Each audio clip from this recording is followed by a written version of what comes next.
Il-klabs tal-futbol tal-Marsa li Athletic tas-Siġġiewi tal-Gudja u Victoria Hotspurs ingħataw minn Sport Malta art tal-Gvern b'ċens għal 45 sena sabiex ikunu jistgħu jinvestu f'faċilitajiet sportivi iktar moderni fil-lokalità tagħhom. It-trasferiment ta' dawn l-artijiet pubbliċi mill-Awtorità tal-Artijiet sar b'riżoluzzjoni fil-Parlament.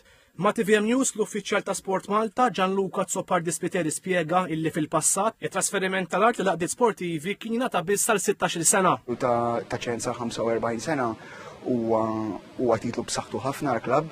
Permezz dan it-titlu l-klabb ħajkun jista' jinvesti b'mod iktar sod il-flus tiegħu fart li jaf li għandu titlu fuqha għal żmien twil. Iċ-ċens tal-klabs tal-futbol jitħallas kull 3 xhur. Dr. Zoppardi Spiteri qal li bis-sussidju minn Sport Malta dawn il-5 klabs tal-futbol se jiffrankaw bejniethom iktar minn 80,000 euro fis-sena. Dan iċ-ċens huwa sussidjat minn Sport Malta b'sussidju ta' 95% u bekk il-klabb kull ma jħallas ċens ta' 5% tal-ammont finali. Naturalment, dan il-5% qiegħed f'Sports Fund li huwa amministrat minn Sport Malta stess. U Sport Malta mbagħad terġa' tuża dan il-flus biex terġa' tinvestih fl-isport.